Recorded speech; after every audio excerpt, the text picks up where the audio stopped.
Jamaray. Ringside with LCD, waking me up to a beautiful, beautiful, beautiful blessing. Shout out to Ringside LCD or Jamara. Jamari. It's Jamare. Jamare. Used to kill my name, probably still do, but it's all good. Man, I'm the worst person in the world when it comes to names, man. But I thank you so much for your support. I really, really do. Got to tell you. What's up, Bank Hayes? Nuke the Duke in the building. Mr. Mileage, what's up? Denali Smith in the building. What's good, sir? Gabe Toss, what's up? All things. Terrell W. Ringside with LCD in the building. Please smash that like. Barbara D, blessings to the beautiful Barbara D. Ray Smith, shout out to you, man. Gilbert Jimenez, what up? It's going to take people a little bit of time to get in here because I didn't put the live stream up until maybe 15 minutes ago because I was running behind. What's up? Kip Keno Jordan in the building. Dangerous Desires Bullies. What's up, man? Ray Wallace in the building. What's up? Sack of shit in the building. What up? What up? What up? Always good to see you. All right, so look, man. I'll wait till we get 100 people in there, and then we'll start. Then I'm gonna start going in. Cause seriously, man, I listened to boy, if Turkey Al Sheik don't stop this shit. If Turkey Al Sheik boy, if you don't stop this shit pretty soon, dog. Look, man. Hey, the president, what's up? I'm chilling. What up, Abraham Davis? My guy in the building. Brandon Brooks said, I had a feeling Loma would retire. There are too many young dogs in the lightweight division. Yeah. Hey, man, congratulations to Vasily Lomachenko on his retirement. When they retire, all things are forgiven. So I always liked Vasily Lomachenko as a fighter. I like him a lot as a fighter, man. And he had a hell of a career, bro. That man had a hell of a career, dog. So congratulations. I'm happy that he's retiring. I kind of felt that he was headed that way. But I'm glad that he did. It's going to be interesting to see who fights for that title, the IBF title that he has. Let me go ahead and look at these rankings real quick while Cass come on in. Give me 1 second. Hold on. I'll wait for that. He should have fought Tank for that last payday. Look, Vasily Lomachenko had an amazing, amazing career, man. He had an amazing career. And like I said, man, when the career is over, you look back at it and you look at it with appreciation, man. Bob Arum would talk about how good Vasily Lomachenko is and how he thought he was like the greatest fighter since a young Ali and all of that. I don't agree with that assessment. That's what I'm looking at, the IBF rankings.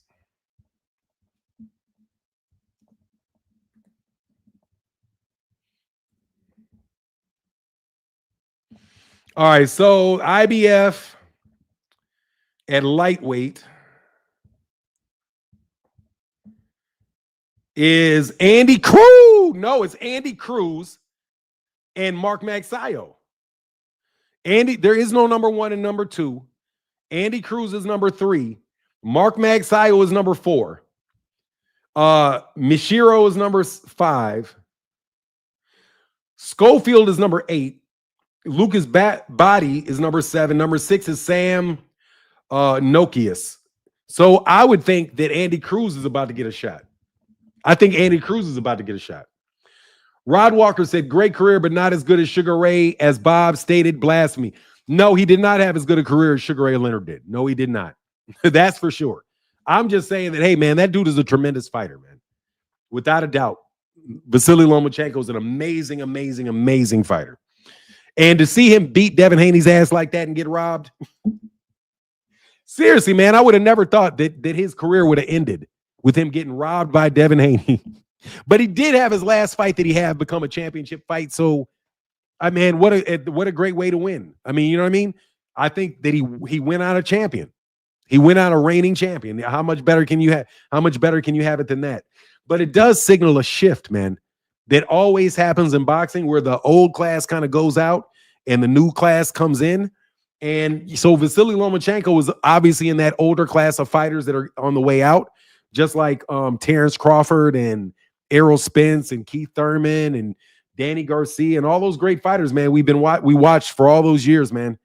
I'm looking forward to seeing what all these guys do in their next episode of their life. And without a doubt, I would fully support them in anything that they would do for the rest of their life.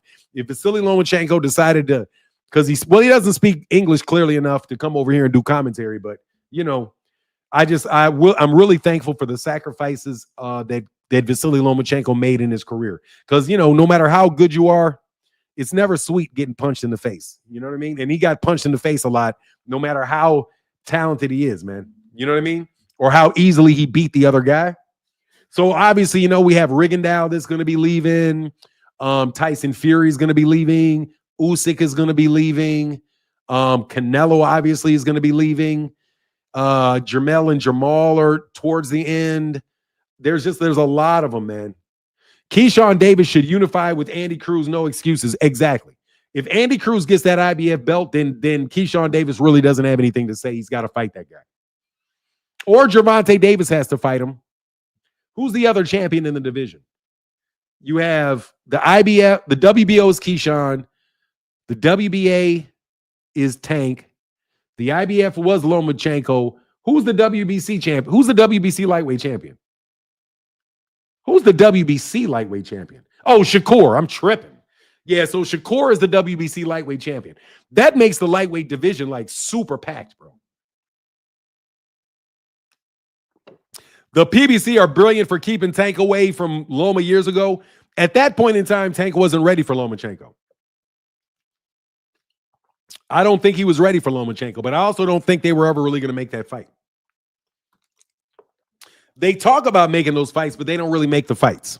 So, all of that talking is fine and dandy. Like it really is. I can appreciate all the bumping of your lips. But at the end of the day, man, Gervonta Davis moved up to 135 while Lomachenko was still the 130-pound champion.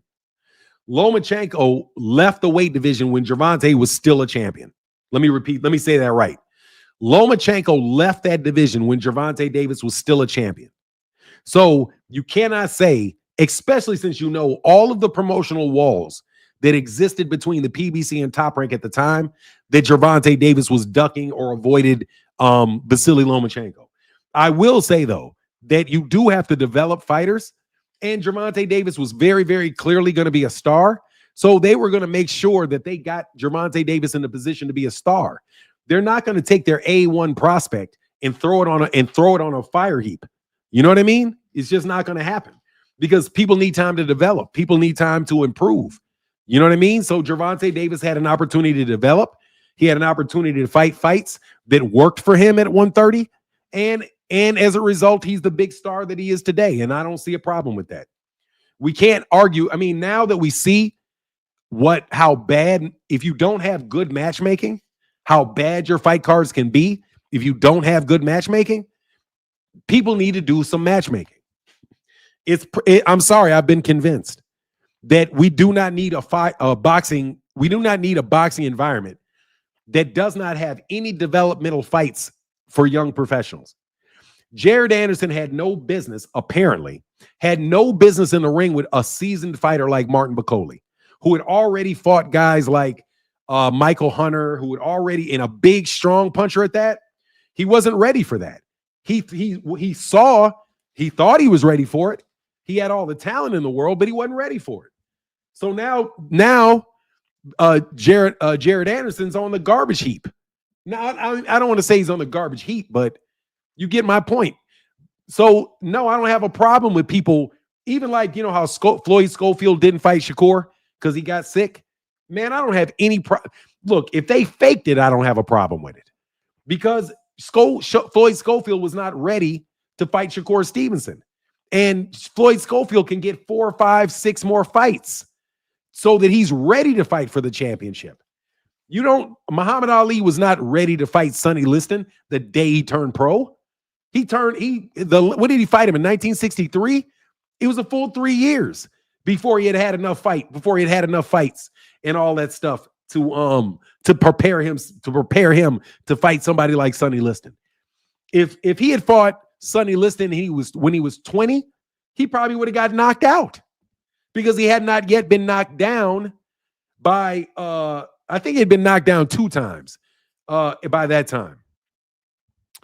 1964. Thank you. Jay Mill said, of course, Loma retired. He truly wanted to be the best, and he took time and realized Tank is he. But thanks, Loma, for all the work. Salute Mr. Martin in the chat. Yeah, man. Salute to you, Loma. Shout out to the great Vasily Lomachenko, bro. Thank you. February of 1964. So that must have been the same year that Malcolm X got killed. So Malcolm X got killed shortly after Ali won the championship, which is very telling, by the way. Troy Hutch said knocked down once by Henry Cooper and once in the amateurs. Yeah. So he already got decked by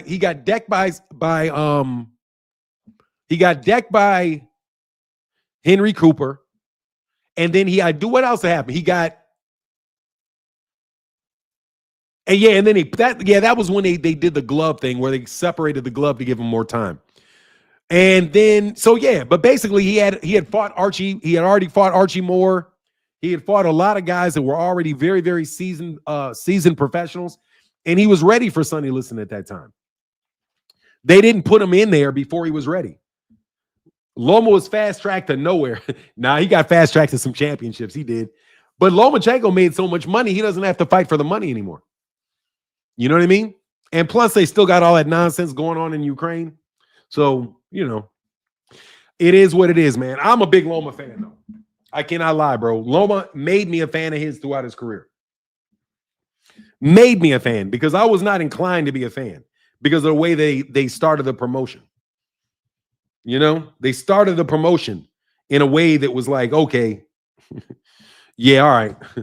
Okay, we need more development fights, nights for boxing, Amazon fight nights, Pro Box, Top Rank, like Tuesday night fights to develop these fighters for the people to get to know them. I agree 100%.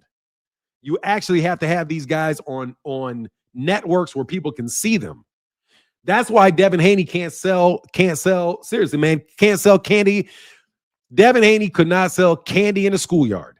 Okay, that's exactly how bad he is. But why is that? Because they decided to develop him in a cave. You know what I mean? You cannot develop a star underneath a bushel. You know what I mean? You can't do it. Nobody watches any of the fights for Devin Haney on DAZN. They don't watch the Canelo Alvarez fights on DAZN. They don't watch the Ryan Garcia fights on DAZN. They don't watch the Tyson Fury fights on DAZN. They don't watch those fights because people don't have DAZN. So since you signed with somebody that is giving you a bunch of money for a startup network that is failing, because you better believe DAZN is failing. That particular company is a failing company. So you hook yourself to a failing company and you think that it's just going to wind up good for you? I want to talk about the fact that Gervonta Davis is getting blocked again. I was listening to KO Boxing. Shout out to KO Boxing, Knockout Boxing 86 TV. If you're not familiar with him, make sure you guys go subscribe to him because the information that I'm going to talk about is my understanding of what he said. Yes, sir, Bird 101.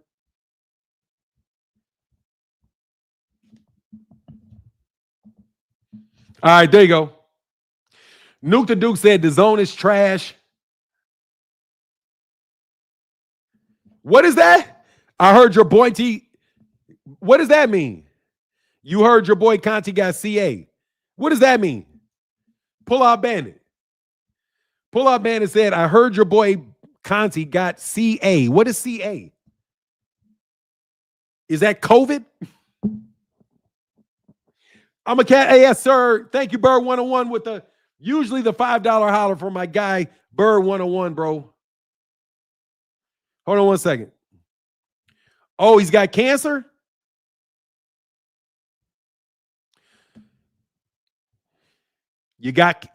Victor got cancer, huh?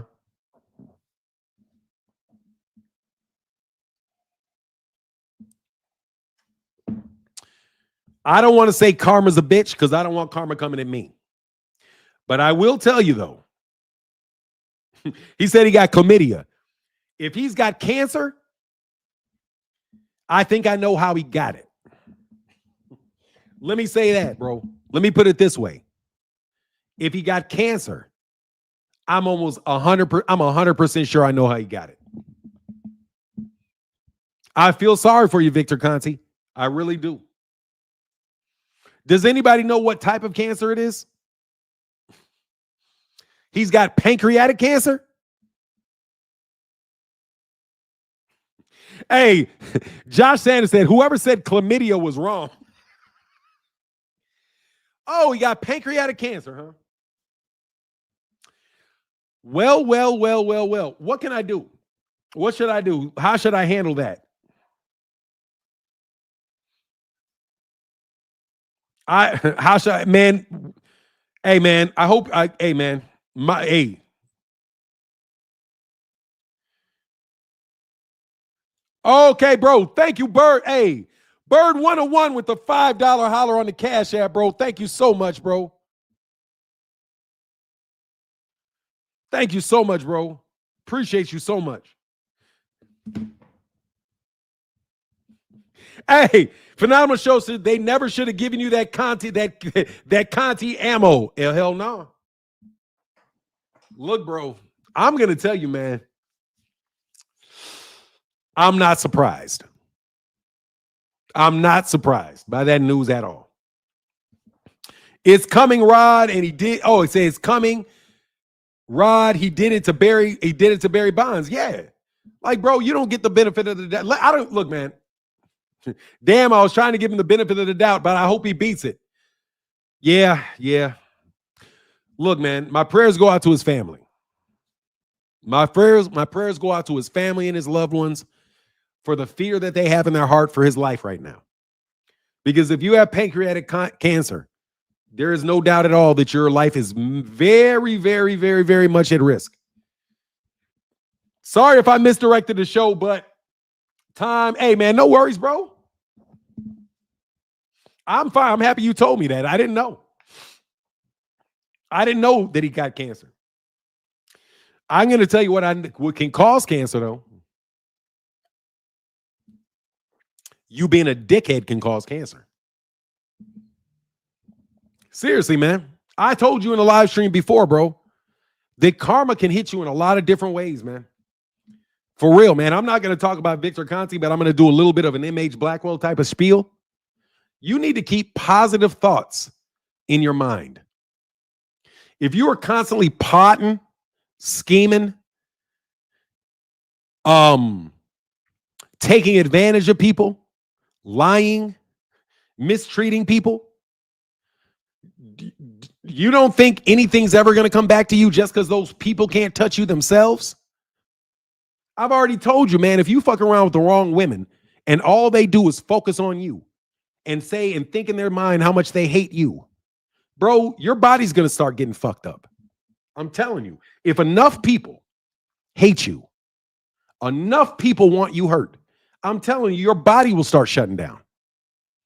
There's a lot of evidence that things operate in correlation to one another. Maybe not dependency, because I was listening. Now, this is a little bit of a talk about physics, and I don't consider myself to be any way, shape, or form an educated physicist. So if I explain it wrongly, please excuse me.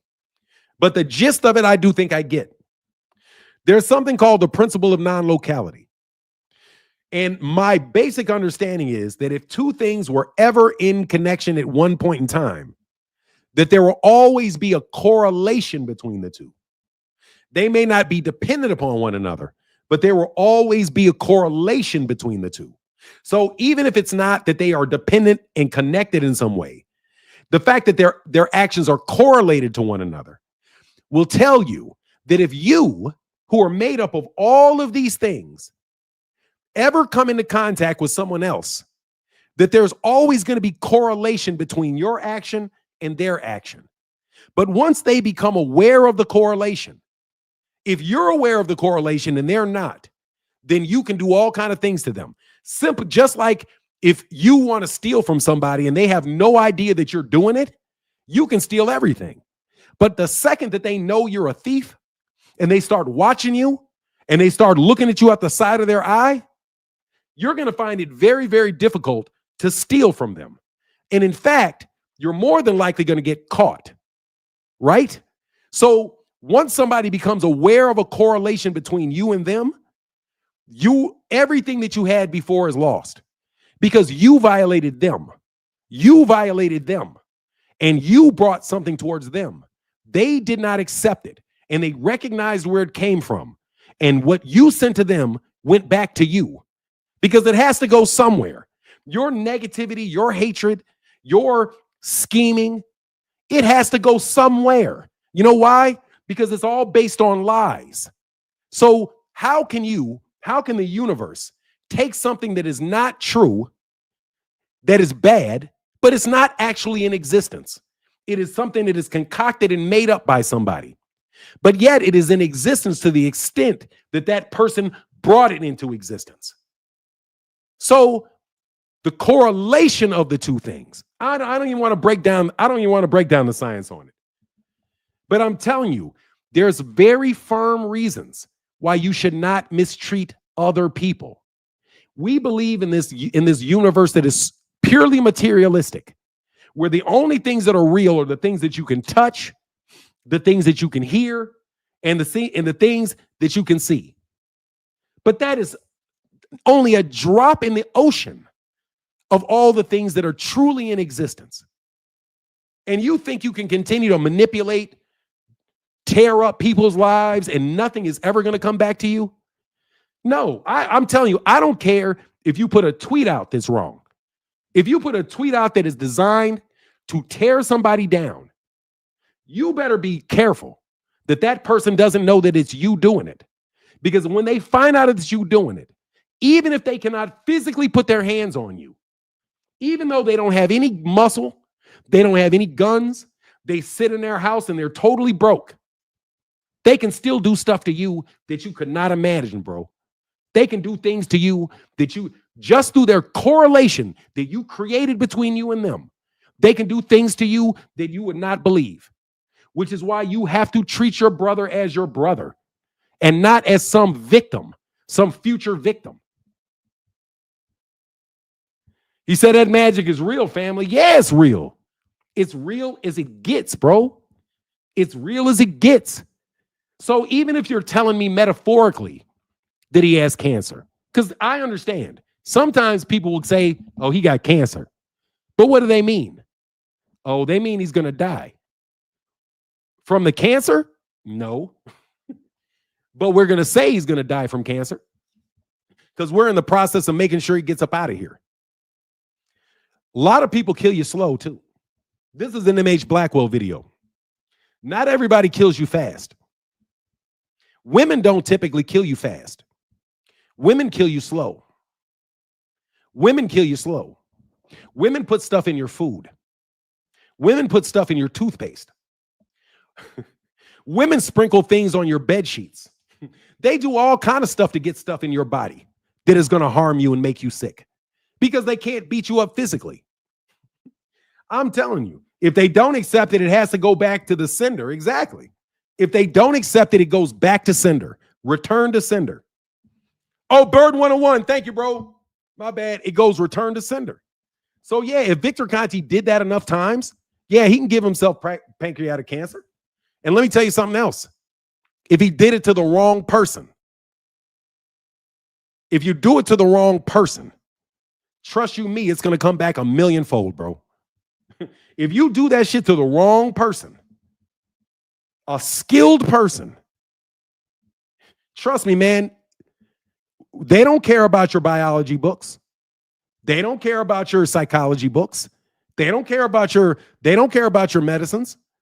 They know full well what they do works. And they don't care whether or not you believe it or not, and whether or not you can document it and prove it to them.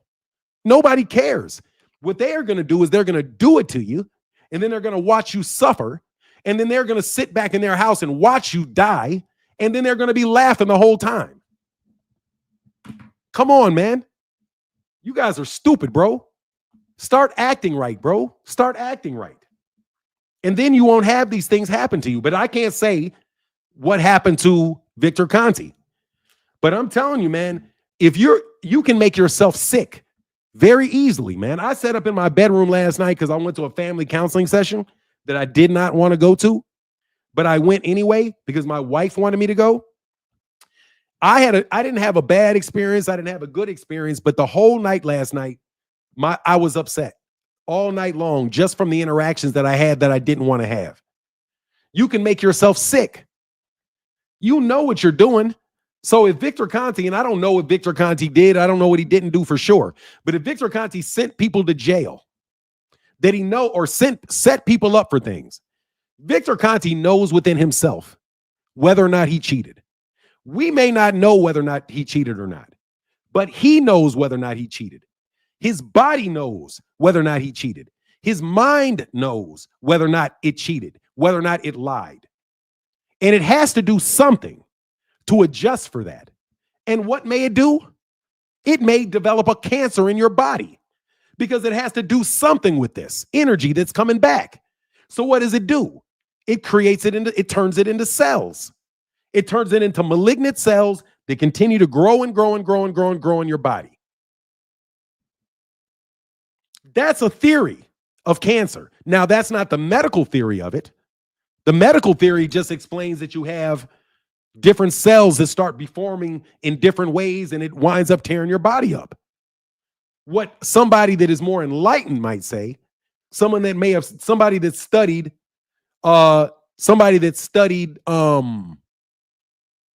esoteric sciences, what they may say is, bro, you have to act right or you're going to kill yourself, bro. Bill Haney said, Bill Haney better hope that's not the case. I have to tell you, it is the case. I believe firmly that that's the case. 100%. I believe that's the case. That's why I try not to mistreat people, man. Every time I'm serious. I was cheating. I used to cheat so much. Every time I cheat, I get what do you call those things? I'd get a cyst on my back, a sebaceous cyst on my back, because I was doing a bunch of shit that was wrong. But once I stopped doing it, I didn't get any more cysts. 75 years old, Fanon. We don't know Conte's medical history. No, I don't know anything about his medical history. But my dad is 75 years old. My dad is 80 years old. He don't have pancreatic cancer. You don't get pancreatic cancer just because you're old. You know what pancreatic is? Oh, pancreatic cancer. Yeah, he's going to be in a lot of trouble because I think the pancreas creates insulin. And since the pancreas creates insulin regulates your blood sugar. Yeah, dude, that shit will turn you into a diabetic immediately. Every time Dollar Bill lies, his nose gets wider.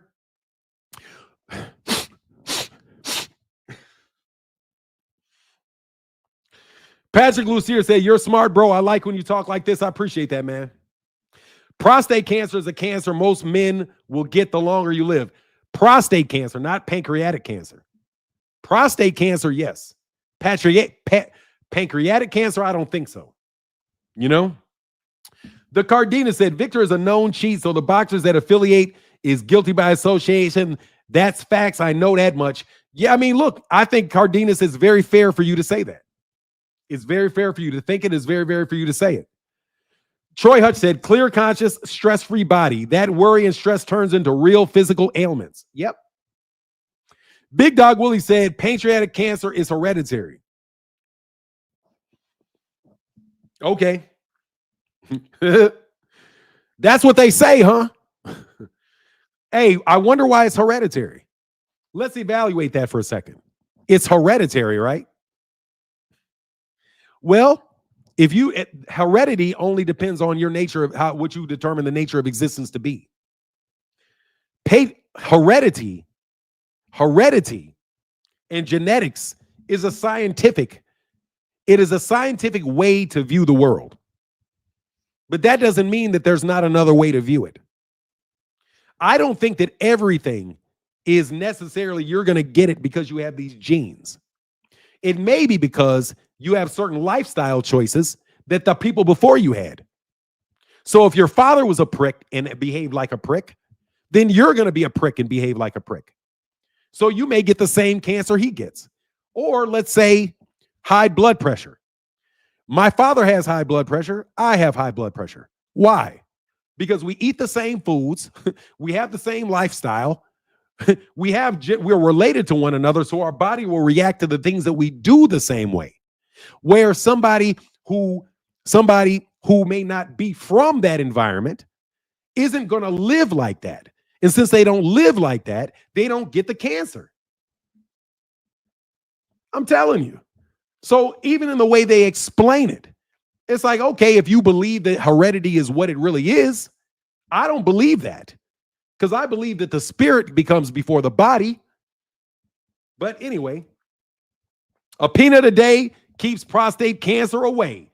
If that's true, then I am not going to get prostate cancer because I eat peanuts for days.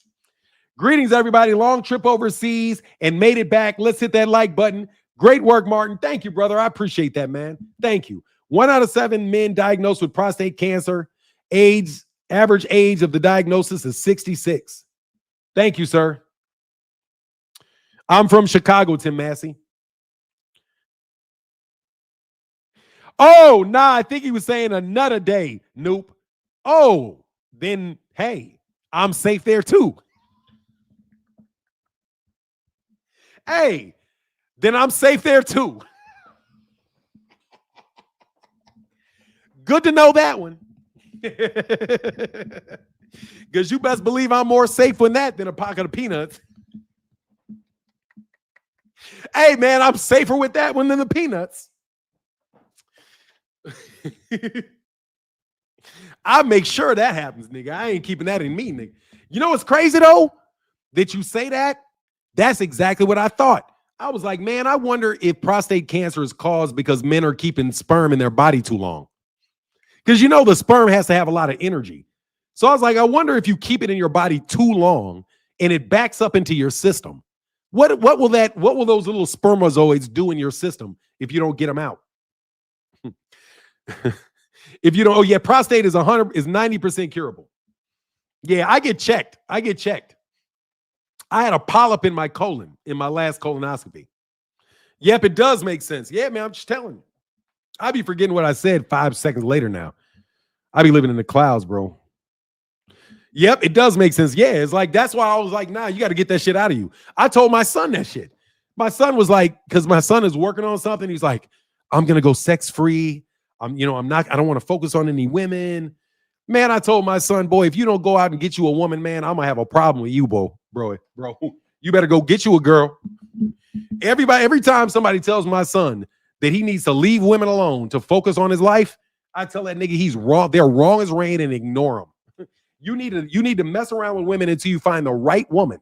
And then the right woman is going to make your life that much better.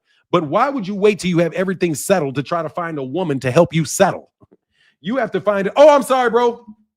No, I got you, bro. No, Bird 101, I got you. Don't go, Bird 101. Bird 101. Roderick Walker said, hey, truth in boxing and life. Rod Walker, thank you, bro. Appreciate the $5 holler, man. That's how the channel keeps going. That ain't no lie, bro. Thank you. And to my guy, Bird 101 with the $5 holler said, preach, Martin. Yeah, I'm telling you, this is voodoo when I'm teaching you. Just let you know, bro, I'm teaching what I learned in my voodoo lessons. Every man over 50 should get a PSA test. It's 93% accurate. Yes, I have them.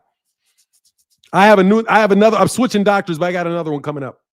What can we say? One good girl is worth 1,000 bitches. Excuse my language. They are. They are, man. I'm telling you, without my wife, I would be probably toothless and homeless somewhere. If it was not for my wife, I would probably be voodoo or hoodoo. It doesn't matter. Well, I think which is real and which is fake. Hoodoo is fake and voodoo is real. I don't know, but I'll tell you what it is. It is Hermeticism. I'll make it more simple. Instead of saying voodoo, I'll say it's the Hermetic sciences.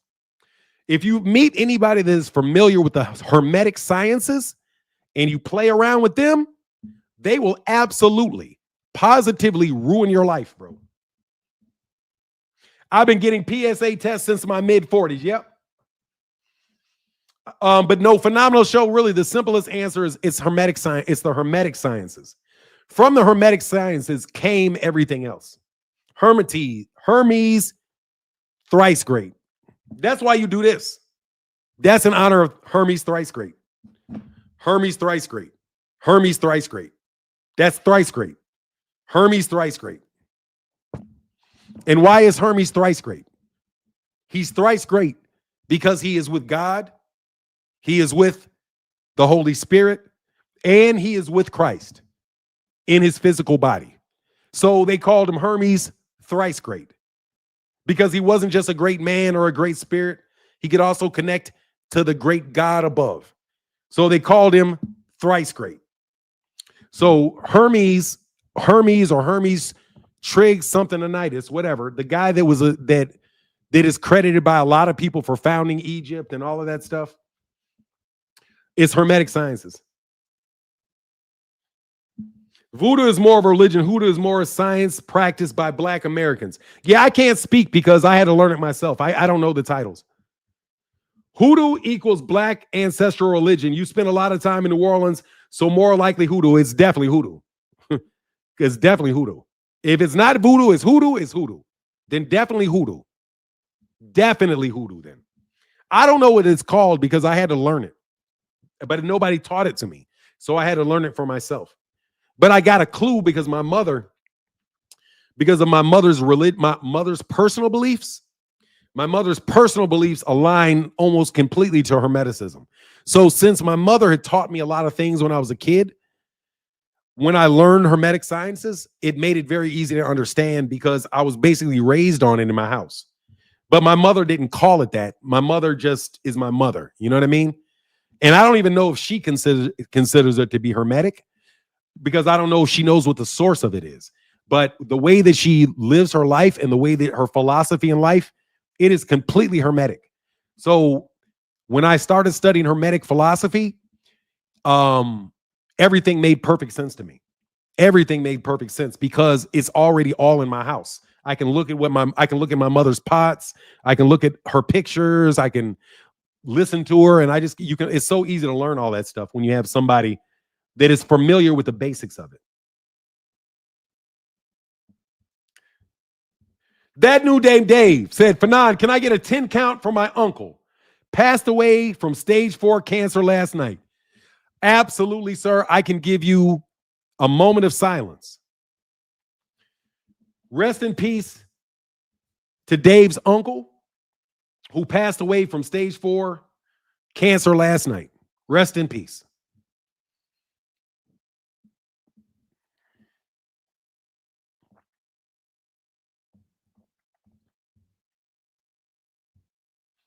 Root work, yeah. My mother will tell me what things to say, things not to say, all kind of stuff. She's really, really, really smart, man. The 7 Hermetic principles. Hold on a second.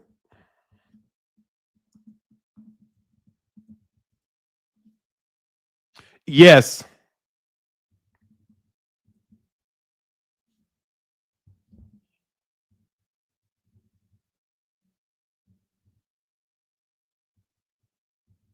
Yes.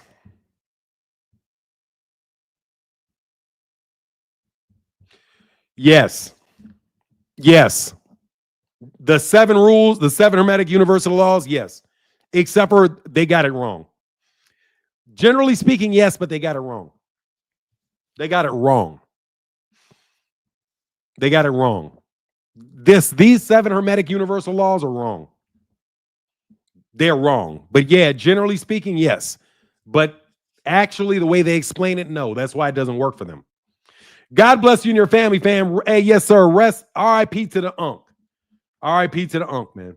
Absolutely, positively. Anyway, man, I know I'm not really talking a lot of boxing this morning, man. So please forgive me. I got to try to get back on this. I listened to KO Boxing, and KO Boxing is again saying that Turki Al-Sheikh is interfering with fight dates. That Turki Al-Sheikh is going around. Now, correct me if I'm wrong, okay? Because this is not my information. It's KO Knockout Boxing 86 TV's information, and I may have heard it wrong. So make sure you double check this with Knockout Boxing 86 TV. Make sure You check it out with him. However, my understanding is that Turki Al-Sheikh is still waiting to announce dates for fights until after the PBC announced their dates, so that the Turki Al-Sheikh can then put a fight on the same date as the PBC. And so what is that called? That's called counter programming, people, and it is a way to try to subvert another organization. And I'm very sad to hear that Turki Al-Sheikh is still doing it. It's very sad to hear that you're still doing that. Still jumping out the middle of people's money, still trying to prevent people from earning a living. You're still trying to tear down boxing, even though of course you said right after you were stupid enough to say it that loud, you all of a sudden say, no, I'm not serious. And then you just go about doing the same thing you were doing before anyway, Turki. Do y'all remember when Turki originally said that he was going to destroy all the promoters in the United States? And everybody had a big uproar about that. And then Turki Al-Sheikh puts out, I know, dude, he sounded like a big ass pussy. I'm sorry for saying it that way. But remember, I was like, Turki sounded like a pussy. Who slapped Turki upside the head and told Turki to stop talking like that? But like I thought, the only thing that happened was Turki Al-Sheikh stopped talking like that. But my understanding is that he's still behaving in the same fashion that he was when he said that he wouldn't behave like that anymore.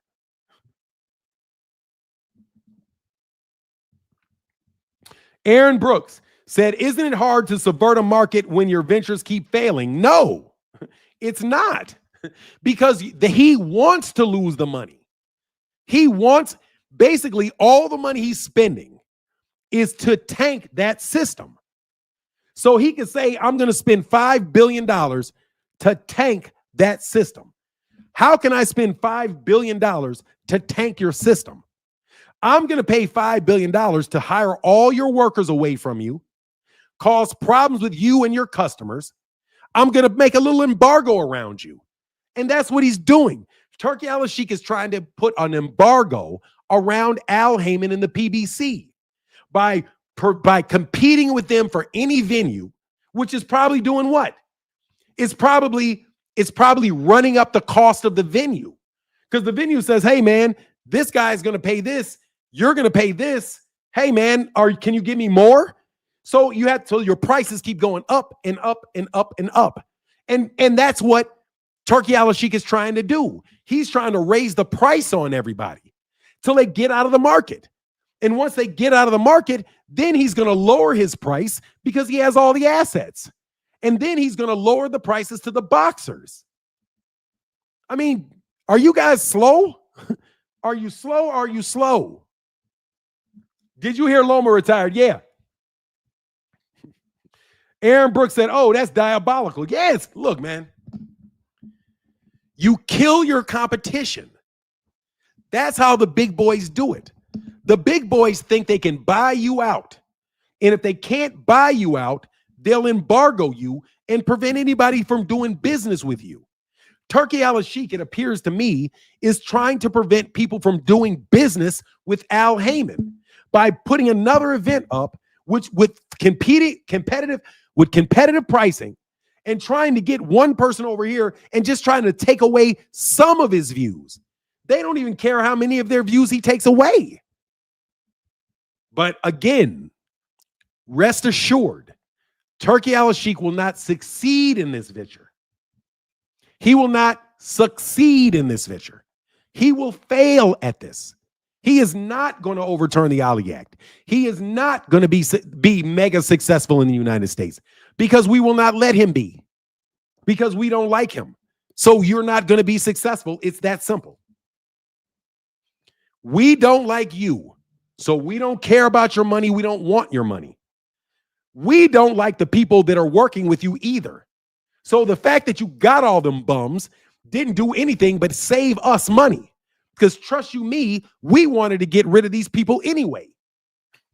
We want to get rid of these people anyway. So go ahead, Turki.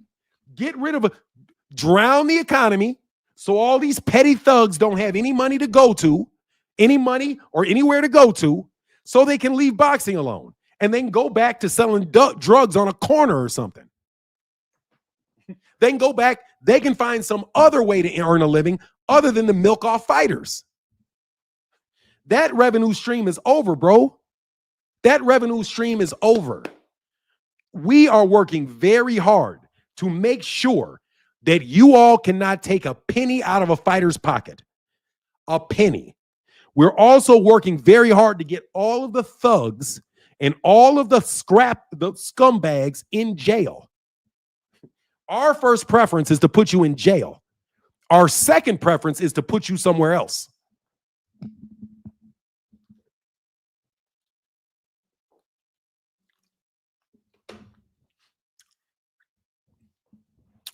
Mac X, people always fall in the ditch they dig for themselves. Don't worry about it, Fanon. He'll get his just due. Shout out to Just Due. Yes, sir. Give him a couple more months, he'll be gone. Now, I'm telling you, man, because there's more money. Look, man, between me and you, bro, they're using Turkey. They're just using Turkey. They were using Turkey to steal money. That's what they're doing. They're using Turkey to steal money. And now we know exactly how you're stealing the money. So you can't steal the money anymore. Hey, where's Chuck E. Cheese at? Here's the link. Hey, when was the last time y'all saw Chuck E. Cheese?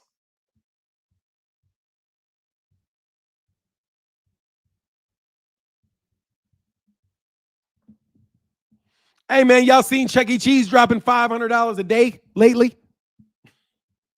Serious question. Have any of you guys seen somebody named Charles Edward Cheese handing out $500 a day? Is Charles Edward Cheese still giving away $30,000? $30,000 to subscribe to channels? Where's Charles E. Cheese, bro? He had $200 drops. He took it down to 200. What's up, man? Man. What an interesting, week it's been in boxing. Man. Victor Conklin. I don't know what to say about all that. Like, I mean, we see what happened with Barry Bonds. See what happened with Marion Jones getting stripped of all them Olympic medals. We seen Shane Mosley in that interrogation room. Like, I don't know, man. I don't know. And, a lot of people that say, cancer is caused, by carcinogens and all them toxins that can cause cancer. I wonder what's in them supplements that we're taking over there. I don't know. Maybe it's that. Maybe it's that. You have too many snacks and it messed up his body somehow. Maybe it's karma for all this stuff that, he done got people caught up in. I don't know. It is a semi-sad thing because, life is precious. And, I'm sure he's got some people who don't miss him. But yeah, it's one of them things where it's like, man, I don't know. We got Lomachenko retiring. A damn shame. Maybe that could affect things later on down the line. I mean, it could. Let me get this real quick. Let me get this real quick because I don't want to forget these. Marcus Bridges with the $5 holler, brother. Thank you so much for the $5 holler, Marcus Bridges. Thank you for the support, man. Really. Go ahead, bro. Yeah, I'm thinking like with the IBF, depending on how strict they is, I don't know. Maybe they go ahead and put that title up for grabs somewhere. I mean, it's going to be vacated with Lomachenko retiring.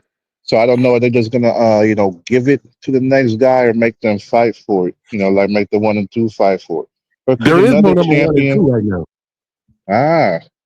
So what if I was gonna say, like with Tank and Roach having their fight coming up, what if they there's a little petition on there to go ahead and throw that in the loop? I don't know if that could work. I know other sanctioning bodies have done it, but I don't know. I don't know how the IBF is because they seem to be the most strict about their rules. So that's a thing that I'm like, how would that play out? And then not Lomachenko, but Devin Haney and Tenerife. My goodness, these people, man. Devin Haney must have forgot Tio's the champ at 140. So like, why are you trying to fight? Tio, why are you trying to pull somebody up to 147. Now, ain't that what they were saying Tank did to people? Pulling them up from lower weight classes and how they never do that. No, Oh, that it's is what. Yeah. That's what they said. That's what they said. yeah. So Teofimo being the WBO champion at 140. What he's supposed to have like a non-title fight. When they got other people waiting in line. So Devin, what you doing, man? What you doing? It's funny about that hit list I'll be right back, that man. they I'm got. listening to you. Hey, Oh, yeah, for Anton, I'll sure. be right back. Shout out to Hey, Anton. I'll hey, be right back. no doubt. Hey, Phoenix, Yo. what happened to Victor Conti? I think you got, was it pancreatic cancer? He died? Nah, not yet. But Damn. Yep, it might be like you said. Goddamn yeah, snack. Because he had to test it before he blessed it.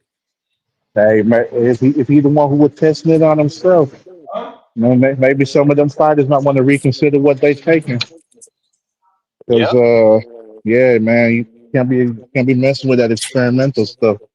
I bet you this. It's probably like a lot of them stuff is still in testing phases and ain't all the way, 100% approved. You know what I mean?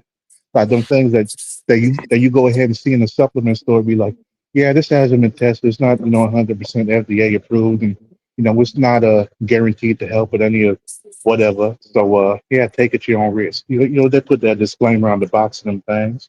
So if they're getting it Yeah. fresh out the factory, maybe they all some guinea pigs and testing this petri dish nonsense they got going on. Who knows? Who knows? But yeah, man. The crazy thing about the Tio and Devin thing though, before I go, I'm wondering, I'm wondering what's going on with these Haney people. You there? Because like not oh, you still hear me? Now I'm hearing you. Now I can't. Okay, okay, It was my computer now for a got you, second. got you. So I say like the fact that they saying Tio is the one who ducked. I'm like, nah, he a champion. Devin ain't got no belt right now. That He on part. the outside looking in, and he trying to pull people up from their weight class. At the same time, you're talking about he would fight who was it? Barrios to 147? Who was it he said to go to 147 for? But at the same time, he's trying to do a catch weight with Tio at 145 and pull Tio up. That for me is like if that ain't the pot calling the kettle black. If that ain't the pot calling the kettle black. And speaking of resumes, while we on that with who they fighting, I just realized the only current champion that Devin has fought is George Kambosos. That's it. I think he ain't fought nobody who was a current champion besides Kambosos, Uh, unless you can't. Prograde. Was Reeves Prograde not the a champ, champion or right was now. or was or was that belt vacant whenever they fought? No, No, Reeves was Prograde the had it. champ. Prograde had Okay, it. so he's had Kambosos and Prograde. That's interesting. That's the only two current champions he's beat, and people talking about his resume is amazing, and that's what we using. Man, so we saying that Prograde and Cambosos are better champions than Jose Pedraza was, or better than Leo Santa Cruz. Man, if they don't get out here with this nonsense, we people out That's here on my thing. They crack, don't man. give Tank credit. Like, they don't Hey, give Tank credit for none of his wins, man. It's crazy. hold on one second. Hold on one second. Let me get these cash because some people really did support the channel. Marcus Bridges said, fuck Victor and Turkey. Marcus Bridges said you can die. Whew, Marcus Bridges said, fuck Victor and his cancer. That's fucked up. And dang, Turkey. dang. He's a savage, bro. Marcus is a savage, bro. Huge from my guy Marcus Bridges said, for Victor, he blocked me on Twitter. Yeah, Victor is a fucking scumbag. Ah, Victor is a scumbag, bro. Victor said some shit to Victor think he's somebody, bro. Sometimes one of these days, dude, I'm gonna have a real conversation about these niggas and what they think they are. Okay, because I beat around the bush about it a lot. But Victor Conti, in my personal opinion, is nothing but another petty mobster that thinks he can get away with a bunch of shit because of who he's connected to. And the people he's connected to are fucking, what do you call it? Nothing. You know what I'm saying? They're what you call nothing. So anyway, Yeah. Barbara Davis Yeah. said, let me get this and I'll let y'all cook. Barbara Davis said, Super Chat Thursday with a big $15 hauler from my biggest supporter in so many ways, Barbara Davis. I have to tell you, money aside, all that stuff aside, because Barbara Davis does support the channel very heavily, just emotionally and where my mind is every day, Barbara Davis is without a doubt one of my most valued subscribers. Go ahead and cook, man. I think I'm good. No, I Oh yeah, was yeah. just I'm about about to to. say. Go ahead, Phoenix. I was gonna say I'm running into a meeting right quick. But if you still on, I'll go ahead and hop back on. Whenever I get out. Now I'm gonna jump off in about 5 minutes. Okay, you cool then? You cool? Then I'm I'll gonna try catch to up just with do y'all an tomorrow. hour a day this week. I try to do an hour a day this week, and then I'm gonna Okay, go back. okay. I'm gonna go back to 2 next week. That's what's up, man. That's what's up. I'll catch up with you later, man. All right, brother, get back, man. Yep. What's on your mind, Anton? Yeah, it was crazy. I don't remember the guy's name, but the one who lost his uncle. It's crazy because That dude named Dave. yeah, my condolences. I lost my aunt last night to the same thing, cancer, man. Rest in peace to your aunt last night, man. Wow. 42 years as a Philadelphia police officer. Wow. Passed away last night, blood cancer and breast cancer. Yep.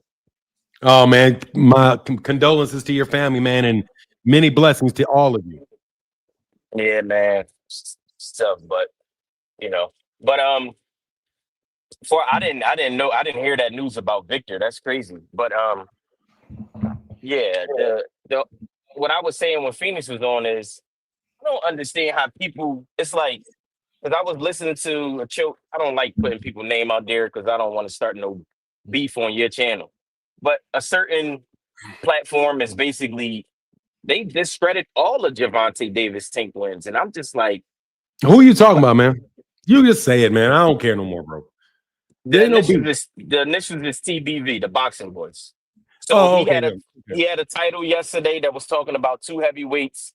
The people in the chat wasn't really interested in what he was talking about, and any type of opening or window that is just enough for them to go into a tank conversation. Y'all don't like this because we're not talking about Gervonta Tank Davis, who fights nobody and has beat nobody. And I'm just like, yo, dude, all of these Hold guys on, let that me this get this right. has Let beat. me understand this. Let me get this right. Ness from the boxing voice Yes. got mad because nobody wanted to talk about somebody other than Gervonta. Michael Moore and the other guy, the heavyweight fight that's coming up. Who was that? It's Michael Moore versus I can't remember the name, but it's a heavyweight fight. And that was his thumbnail on the YouTube. Bro, nobody live. wants to talk about that shit. Exactly. And he was, tight and was like, y'all want to talk about somebody that don't fight nobody and that hasn't beat nobody in his career. He was talking about Tank, and I'm just like, Yeah, but like, you know what happens though, man. That's what happens when you get paid. yeah, that's true.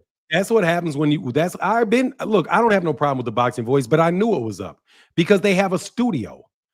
And I'm like, there's no fucking way you can afford that studio, bro. Oh shit, Like let me stop the debate. I know what they're no disrespect to Ness or the boxing voice, but when he hired that little fat fuck nigga, Tone the fucking superstar. Tone or whatever. Yeah. Some other nigga I had a beef with. As soon as I have a beef with a nigga, he gets a job on another channel. Because I told that fat fuck, nigga, leave me alone. And I meant it. Like he started fucking joking with me, nigga. Like I ain't no nigga that'll joke. I don't joke with me.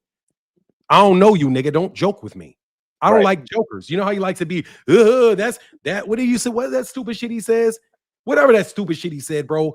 He said some shit to me like when your heroes turn to rivals. And I'm like, fuck, nigga, you ain't no rival of mine. And I've only been on YouTube for 5 years. How the fuck am I your hero, nigga? Oh, he was the one that said that to you? Yeah, he was the nigga that said that shit to me, bro. The nigga that was up there talking about, oh, you now when your heroes turn to your rivals. Nigga, you ain't my rival, you fat fuck. What the fuck? You have to go to some other nigga's channel for somebody to listen to you. You're not my fucking rival. But anyway, I knew that the boxing voice was getting paid off as soon as they started having studios. Yeah, that shit is expensive as fuck to sit up there all day long talking in the studio. And then they're live, and no disrespect to them, but their videos that they put up may do 100 views, 300 views, 400 views because they have to put those fights out there. They have to talk about all these little fights because that's how more than likely how he makes his money with the promoters is by featuring these fighters. But don't nobody give a fuck about those fighters, which is why I can't do videos about them shits, man. I tried, no joke, bro. I try to do Devin, Haney, Teofimo, Lopez videos. Nobody wants to talk about them. Yep. Nobody wants to fucking talk. Yeah, when idols turn to rivals, nigga, you're not my rival. You're a fuck fat boy, nigga. I was big before I ever got to YouTube. You fucking kidding me? I'm a million times bigger outside of YouTube than I'm in YouTube. Right. You fucking kidding me? I'm a million times bigger in the street than I am in YouTube. Nigga, you ain't my rival. I mean, for you niggas to even act like you my rival is a fucking insult. You're nothing, nigga. You ain't put no work in the streets. Never. Bill ain't put no work in. Never. I checked, Bill. You ain't never put no fucking work in. Not never, nigga. You ain't never got your hands dirty. Not one fucking time, you snitch. Yeah, B-Hop pulled this car right in front of the cameras. He ain't want to do nothing. If you was such a street dude and all of that, like a grown man push you no matter where you at. If you standing on business, nigga, that nigga had a bodyguard jumping between him and Bernard Hopkins as fast as he could get that big nigga in between the two. Yep. And so he only did it because there was a bodyguard right there. That's the only fucking reason, bro. And and I'm telling you, Gabe Rosado's from Philly. Yeah, and I know. You can say what you want about my family in Philly, but you niggas know, okay? You niggas know. They definitely know. Yeah, you niggas know. So for Gabe Rosado to say he don't need to go nowhere, he can go anywhere without a bodyguard. Where he from again? Where Gabe from? Gabe is from North Philly. He's from the Badlands, where all the Puerto Ricans he's a Philly at. fighter. He's a Philly fighter, right? Yes, sir. So anyway, Gabe Rosado told your bitch ass that you need bodyguards, that he don't need no bodyguards. Guess what? Because he don't need no bodyguards. Niggas will clip you for free. I'm gonna say right now, bro. Yeah, I don't need no bodyguards. Niggas will clip you for free. You fucking kidding me? Niggas will get you for free. I don't have to do nothing. I don't have to call nobody. I don't have to complain about it. Niggas will get you for free. Just off G fucking P, nigga. Yeah, so you guys better stop all that fucking thug talk shit you niggas do. Anyway, I'm sorry, bro. Gabe is one of them. Gabe is from a neighborhood, like I said, in my city, Badlands. And it's the Badlands get sanctioned and get all of they money and drugs. All that stuff is from Puerto Rico. There's so many Puerto Rican gangs that came from PR that's in Philly now. They got that whole neighborhood on. Yeah, Gabe really run with some heavy hitters, man. Yeah. Him and Danny Garcia. Man, I see their colors.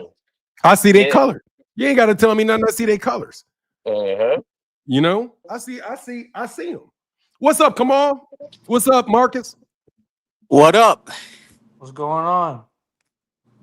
So I want to talk about this. I want to talk about this Boots T.O. thing, Fanon, because you and I are of a like mind on this. And I think the other panelist, the guy who was just speaking, he's of the like mind, as well as Phoenix. I keep hearing that Boots is under some kind of obligation to fight T.O., quote unquote, for the culture, which is a loaded term. I mean, what does that even fucking mean? And I say that he's under no obligation to fight him. And if you want him to take on a fight that does nothing for him, where the guy literally has a hand out begging to cut in line in front of all the other dudes that put in work at 147, then you better pay him, if Turkey wants that fight, pay him what Crawford's making against Canelo, or pay him what Joshua got against Ngannou. So if you're wanting Boots, who's a humble guy, he only posts on social media about going to the gym and going to church.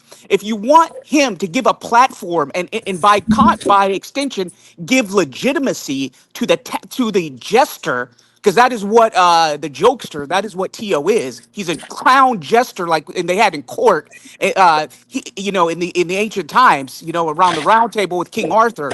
If you want him to give that guy legitimacy and have him talk his way into an undeserved shot at unification, and Boots gains nothing from the fight and has everything to lose and nothing to gain, then pay him accordingly. What do you think about that take? I love that take. I mean, honestly, I don't like the culture stuff. And I don't know who said it. I don't want to act like I'm arguing with anybody. We don't have the right to tell somebody else what they need to do for the culture any more than somebody else has the right to tell you what you have to do for the culture. If I was to walk up to that same person and say, you have to give me your money for the culture, they're going to immediately say, fuck you and the culture. Mm. We weaponize ourselves by becoming spokesmen for other people. We do not have the right to tell Jerron Ennis what he has to do for the culture, because the only thing you owe the culture is to not mistreat people. That's it. If we have a culture where we don't mistreat each other, then there's nothing else that needs to be solved, because we don't mistreat each other. We don't have to do things for the culture because one person, and this is no disrespect to whoever said it, but I've seen this in other situations. We do not, all you can be as a black person is a spokesman for yourself. What they always do in the black community, they always try to elevate somebody like a Martin Luther King or a Jesse Jackson to the top of our community.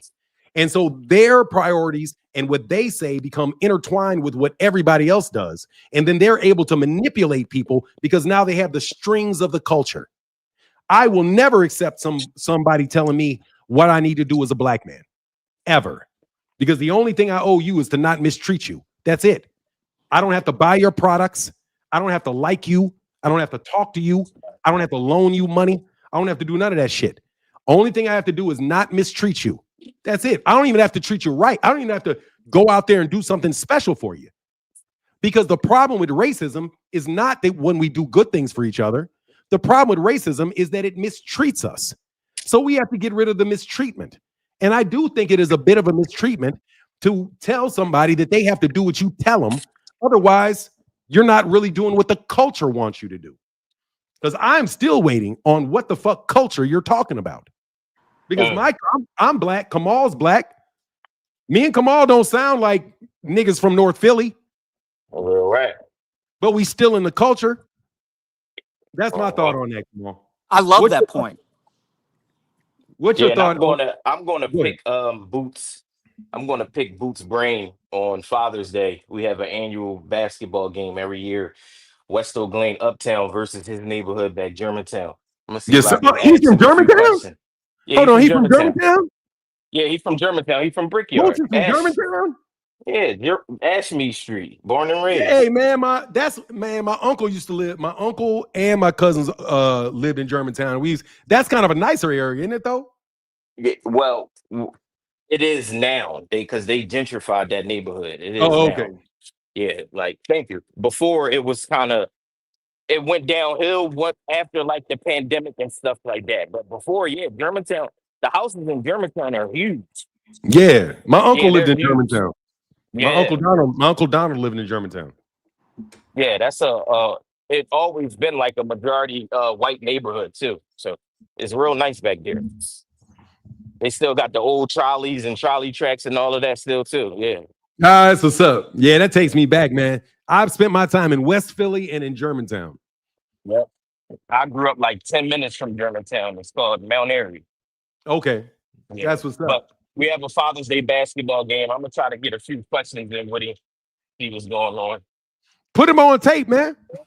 Yeah, that's what I'm gonna do because YSM, that's his friend. YSM is me and YSM went to high school together. So that's my dude. I'm gonna see if I can get a little video or something like that from him when he talking to YSM. He be filming the games and all that. So I'm gonna see if I can shoot something on. I got a little camera. I'm gonna see if I can shoot something with him on Father's Day. Yeah, that's what's up, man. That's what's up. All right, bro. Well, thanks for coming by, man. I'll get back with you, bro. Always, man. Have a blessed day. All right, peace, Anton. Marcus Bridges, what's on your mind? You want to respond to what Kamal said? I just wanted to jump up here and say that I pray to God that Victor Conti beats this cancer so his bitch ass can get caught. And then on top of that, fuck Bill Haney and fuck Turkey for trying to ruin American boxing because this is some bullshit. I agree 100%, Marcus Bridges. And thank you so much for your support, brother. It means a lot, man. Yes, sir. You guys have a great day. And shout out to Kamal, too, for always coming up here and dropping the knowledge. Yeah, you do. All right, brother. Yes, get back. Anything else on your mind, Kamal? Yeah. Thank you, Marcus. So again, Fanon, this is where we're catching these jabronis and traps. Because I was on, I like knockout boxing too. and I go on his show on his panel sometimes. But Tio's insulted everybody except Samoans. He's insulted Ukrainians, Puerto Ricans, Mexicans, white people, Spaniards, everybody. But only have you noticed this, Fanon? The irony in all this for the culture talk, which you and I disproved. What the fuck is a loaded term for the culture? Why is Boots the only one that has to fight the culture? Where are the Ukrainians? Where are the Puerto Ricans? Where are the Mexicans? Why are they under no obligation to Like fight for the Canelo? culture?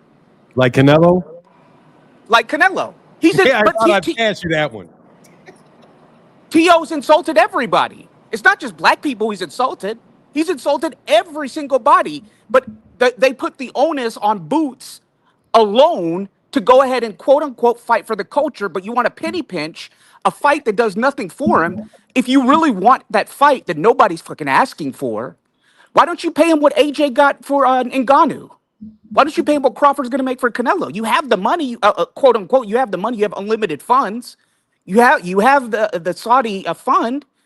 So you want Boots to assume all the risk, and you want him to quote unquote fight for the culture, but you don't want to pay him accordingly for a fight that does nothing for him. He and Bozy have been the most transparent about what their goals are. You tried to set him up with that bullshit. What is it called? Virgil Ortiz fight. That was a setup from the beginning to sully this man's reputation, who's been 100% honest, a guy who's humble, goes on social media, just says, hey, I'm working out, good workout. I'm in church, good message this morning in Sunday morning church.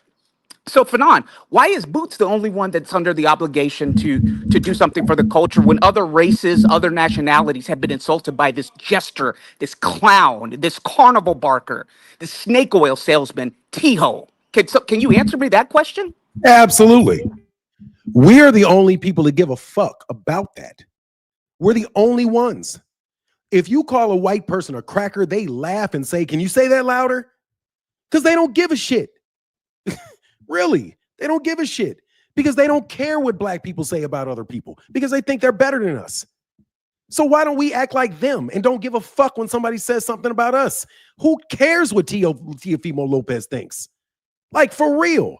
And why do I have to why do I have to talk about it every day for a fucking week? I don't give a fuck if fucking Teofimo Lopez said nigger as loud as he could. Who cares? There's another million people saying it out loud when they're walking in there in their houses. It's no surprise that people call black people niggers. So what are you acting surprised for? Just don't deal with him. Don't let him eat. You don't feed him. You're just encouraging bad behavior.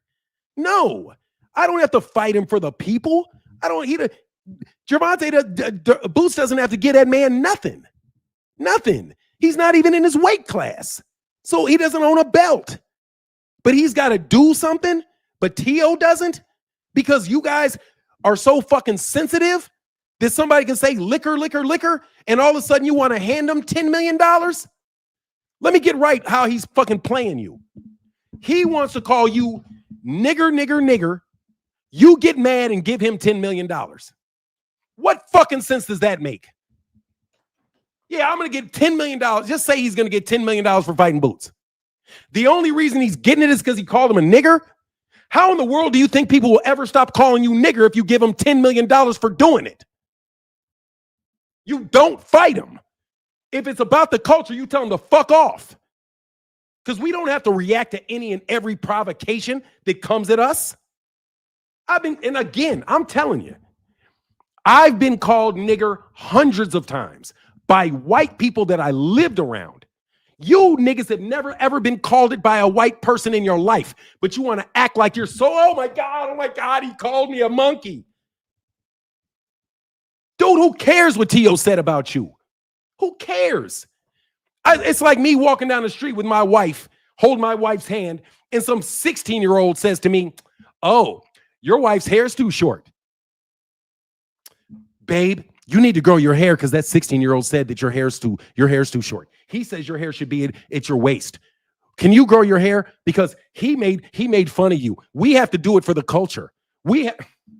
He called you a monkey, so you're going to behave like a monkey? Freeze his ass out, and he'll shut up. Vintage Fanon. That's exactly what I'm saying. How are you going to reward somebody with 11 times their highest payday for going to the base level of everything that's wrong in our society and utilizing talking points and racism, everything that we detest, and reward them for it? And you're criticizing the one guy that's staying true to his beliefs and what he said his plan was, that's honest, that's humble. And you know what? You know how else Boots gets hate? Because I don't know if you caught this, Phenom, but after the Tank versus Roach fight won, Boots said Tank won. He said it was a close fight, it was a tough fight, but Boots won, and he got hate for that. So they hate Jerron because he was affiliated with PBC, even though his manager was Cameron, rest in peace, Duncan, who's an old media favorite, a corporate media favorite, but they associated him with PBC because he was on that side of the street. So again, where's the pressure on Xander Zayas to call out Teofimo Lopez? If we're talking about guys in different weight divisions, because Tijo has insulted Puerto Ricans. Where's the pressure on other Mexicans to fight Tijo and fight for their culture? Baranchik, he did this gimmick against Ukrainians in the Keyshawn Davis and Baranchik fight. Where's the pressure on Baranchik to move up and to challenge Tijo? But you guys want to put all this pressure on Jerron and have him assume all the risk for a freak show fight that Turkey only mentioned, and you, in so doing, you can't see the forest from the trees. You're running to reward somebody who's a jester, who's a joker. You know, in the days of King Arthur, they would have probably executed Tio for what he did. Let's say that let's transpose Turkey with King Arthur, and Tio had insulted him. You know what would happen to Tio in those days, Fanon? In the days of the 12 Knights? They would have executed his ass. Your head coming off. His head. Head on a spike. They would not have rewarded him and given him 11 times his payday. So again, this guy is trying to talk his way into relevancy. Duck Subriel Matias for unification. Duck Richardson Hitchens. Doesn't even mention Gary Antoine Russell's name because he knows Gary Antoine would be in his ass and knock him out. Okay, he's ducking fights left and right. I haven't heard him once say, I want that lick back with Kambosos, which was a horrible loss. That's one of the worst unified champions I've ever seen. I've never heard him once say, Fanon, I want the get back with Sandor Martin. He was caught on camera saying, do I still got it after the Sandor Martin fight? He thought he wasn't on camera. And then he acts like he beat Sandor Martin. Has Tio, you guys get on Tank and other people for not trying to pursue rematches, but has Tio ever tried to fight those guys that were close fights, Fanon? Not that I know of. I don't pay enough attention to Tio to know what he's doing, honestly. I know he's a good fighter, but he's a fucking buffoon. So anytime he starts talking, I turn him off. Like, I can't stomach that shit because I know he's putting on an act. Real quick, Coach Chris said, Fanon, you did a video wishing for Crawford to beat Tio. Nobody should fight Tio, in my opinion. No, I did not do that video. I never made a video saying that I'm wishing for Terrence Crawford to fight Tio. What I said was Terrence Crawford was full of shit when Terrence Crawford went up to Tio and gave Tio a pass for calling black people monkeys. He put his arm around Teofimo Lopez and said, I checked him. If he was for real, I would have slapped him, or whatever he said. After that, Teofimo Lopez's sister got in an argument with Terrence, in which Terrence said she better be careful before somebody slaps her. After that, Teofimo Lopez did the thing on the punching bag, which was liquor, liquor, liquor. So what did I say, Coach Chris? I said that Terrence Crawford better do what he said he was going to do, which was slap Tio. Because I knew he was never going to slap Tio when he said he was going to slap Tio. He was just being what you call, what's that word we looking for? An apologist. He was being an apologist for Teofimo Lopez's racist statements. You know what an apologist is? An apologist is always the nigga you stick up front to say he's a good guy. He's a good guy. No, he's not a racist. He's a good guy. So now you got a black guy that co-signed for Tio. But what did Tio do? Tio turned around and did the same thing again, but to Terrence. So what I said was, Terrence, if you're so big bad to tell me what you would tell me, and I'm talking about me personally, because Terrence Crawford said something to me about what he would tell me in my face about what my mother should have done. So, okay, you're Mr. Tough Guy with an almost 60-year-old man that you know you can beat up. with you telling me in my face what you're going to say to me. But you get bitched by Teofimo Lopez and don't do a fucking thing about it. So that's what I said. And I don't mean to yell at you, Coach Chris. I said that Terrence better fight that dude or he's full of shit. Because he apologized for that man. Just like these Baptist preachers do. Anytime black people get attacked by white people, there's always some bullshit preacher that jumps up there asking everybody to forgive them. I'm not forgiving shit. I don't forgive shit. So I'm not listening to Terrence Crawford when he tells me to forgive Teofimo Lopez. Trust me, I'm with the culture. I'm co-signing him. When I know Bud Crawford is probably one of the biggest fucking Uncle Toms that there is in boxing. And I don't usually call people Uncle Toms, but that nigga's an Uncle Tom. He's selling black people down the river so he can get some extra money while Turkey Al-Sheikh tanks all of the boxing environment. And he's the chief nigga doing it. And he's juicing from what I can see. From what I can see. I don't know if he is or if he's not. But you're hanging out with Victor Conte, that fucking rat.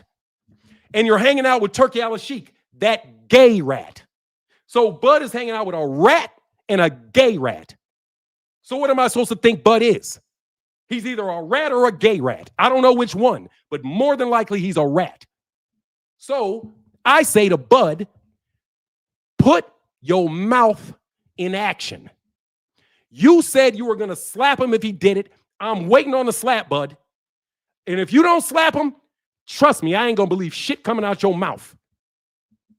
Because if I say I'm going to slap somebody for doing some shit, I'm going to slap him. If I say I'm going to slap you, I'm going to slap you. If I ain't going to slap you, I'm not going to say I'm going to slap you. So why did Bud say he was going to slap him if he ain't going to slap him? Don't be an apologist for black people and then not do shit about it when it's time to do something about it. You covered for T.O. the first time, and T.O. did it again, and you didn't say nothing about it. So all you are is an apologist to me. And you know what an apologist is?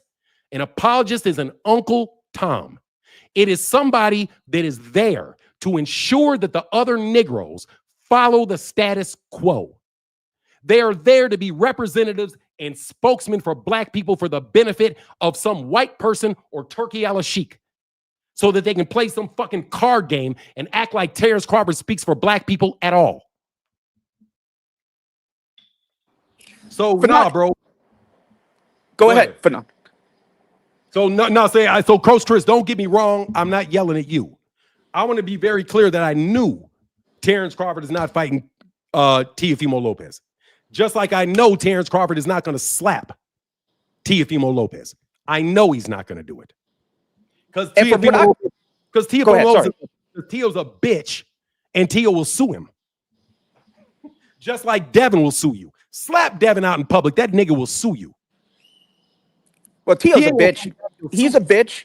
And Fanon, what do you think about my point, though, specifically about people, quote unquote, telling Boots to fight this clown, this jester, this joke of a person, T-Ho, who's insulted everybody probably except Samoans, because we know we don't mess with I'm Samoans. sorry, I thought I did address that. No, but I was saying this aspect of it. Of him cutting in line of people at the welterweight division who work their way in the IBF and the WBA rankings, particularly Giasov. You may not know who Giasov is, but I know who Giasov is. No, I'm not saying you specifically for I know you know, but I'm saying people out there, they've never heard of the guy. But the guys in the IBF rankings in the top 15, the guys in the WBA, how are you haven't put in any work that I know of at 147, and you're wanting to cut in line ahead of guys that have earned their shot at being unified champion. I mean, what do you think about that aspect, Fanon, of this guy so entitled that, and specifically in the financial situation too? What do you think about my point that Turkey is putting on another freak show fight that nobody asked for, in addition to Canelo Crawford, but he doesn't want to pay accordingly? Look, if I was Boots, I'm going to answer it in this way.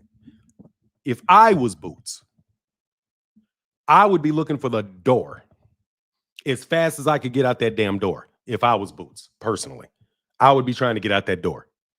Teofimo Lopez just was on not just the undercard. He was on the undercard for Ryan Garcia versus Rolly Romero.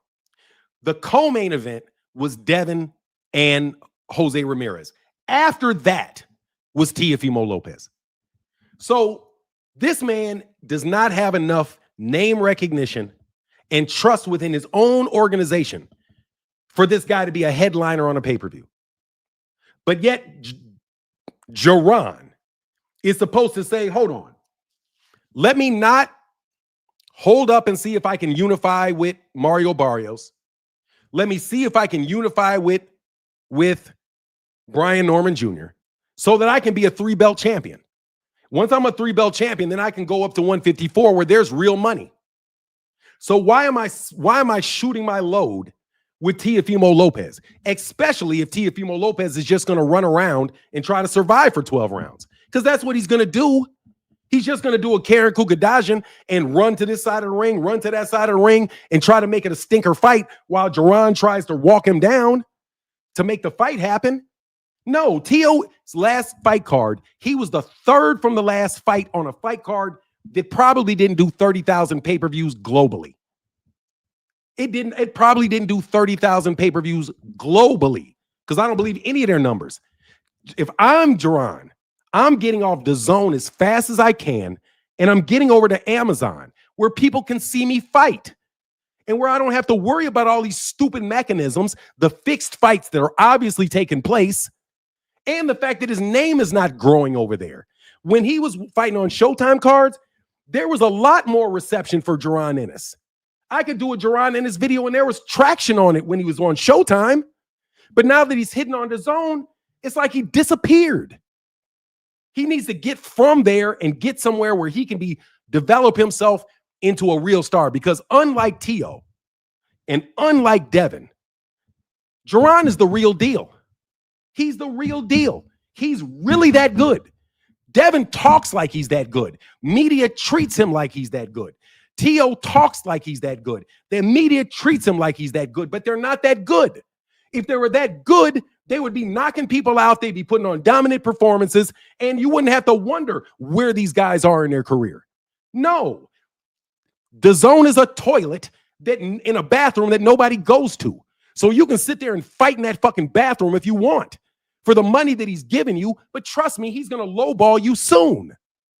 Get the fuck out and go over somewhere where people have become, well, very, very wealthy, very, very reliably, very, very consistently. So you know what you're dealing with in the years to come. You don't want some arbitrary guy like Turkey Al-Sheikh who doesn't know what he's going to do today or tomorrow. And even if he does know what he's going to do today and tomorrow, he's going to lie to you about what he's doing today and tomorrow so he can force you to do what he wants you to do today and tomorrow. I just don't get how you guys don't understand this shit. I don't get it. DAZN, nobody has that fucking network. Nobody. I don't believe the numbers out of DAZN for nothing because I don't know anybody that has it. How? How can it have 300 million or 25 million subscribers, but I don't know anybody outside of hardcore boxing fans that even heard of it? No, it's a fucking Ponzi scheme. And you need to get out of that fucking Ponzi scheme as fast as you can get out of that Ponzi scheme to a legitimate business that can make money for you in the future. That's what you need to do. That's my thought on it. And no, I'm not going to try to ask fighters to, well, there's 15 people on YouTube that said I had to do it. Oh, most of the video titles on YouTube says I have to do it. So you're going to try to confuse my mind into thinking that just because you put titles up, that that's what people really want? No. But Gervonta should go do the investigation onto the number of pay-per-views that were actually stole. And get the fuck out of Dodge, nigga. Get out of Dodge. And that's my take. That's why we listen to you, Fernand. Don't forget this. Eddie Hearns, as Deontay calls him, he's a snake too. Because when Boots was saying that he wanted Mario Barrios, when Barrios finally got elevated to the full champion, and that could have been a proper unification, what was Eddie Hearn doing behind Boots' back? He was trying to negotiate the Conor Benn Mario Barrios fight. So he was doing the same thing he did with Luis Ortiz. Remember he signed Luis Ortiz to keep him away from AJ? You remember that, Fernand? And he said we were going to make the fight, but he wasn't impressive. They said Luis Ortiz wasn't impressive enough. So they changed their mind and they never gave him the fight. That's so Fanon is, yep, exactly. And Fanon is 100% correct, because also not only did Eddie Hearns do that, but when Ortiz tested positive against for the run up to the Wilder fight for the blood pressure medicine, you know who went and went to the WBA and asked for him to be personally removed from the rankings? His old promoter, actually, Eddie Hearns at the time was promoting Luis Ortiz, and he went behind Ortiz's back and asked the WBA to have Ortiz removed as mandatory and removed from the rankings. And this is who Boots is connected with. And I said this again. He was negotiating in bad faith by telling Boots he was trying to make the Barrios fight. And then he was really trying to make the Conor Benn versus Barrios fight. He never mentioned Conor Benn versus Boots, which would have been a good fight. So this guy is a snake. And again, I 100% agree with what Fanon was saying about this. He is with people who don't have his best interest at heart. And notice, Fanon, this is the racial aspect that these people who say for the culture don't notice. Virgil Ortiz and Teo, who corporate media are now saying that Boots is ducking or did duck in the past. Isn't there a racial aspect to that where Boots is black and these other guys are not black, but yet Boots is ducking them? And corporate media is putting, quote unquote, when I say ducking, you know what I mean? He's not the actuality, but it's a corporate media and Turkey talking point because he put it out there. Have you noticed that racial? Boxing is extraordinarily racial. Extraordinarily racial. And look, I know they put their thumbs on the fucking scale against black people. I've long believed, man, if you've never really grown up with white people, like, and really had white friends to really understand what they think about black people and our athleticism, they, in the bottom of their hearts, think we're cheating. They say, oh, you're that fast because you're black. You got an extra muscle in your leg or some shit. You remember when they used to say that? Like black people have an extra tendon or some shit? Like they treat you like you're animals because they think you're an animal. And animals can always run fast. Animals can bite. Animals can jump fences. So what they do is they cast us into the animal role, which is why I believe Turkey Al-Sheikh had Anthony Joshua in a fucking golf cart with a fucking orangutan. You might as well think of being black as Negroids. They think we are on Negroids. And it's an unfair advantage that we have over them because of our bodies, because of what our bodies can do. That's the basis of racism. They believe that black people are naturally, physically superior to everybody else. They do believe that. And that's why they are so obsessed. If you ever listen to like Frances Cress Welsing and her whole theory about, male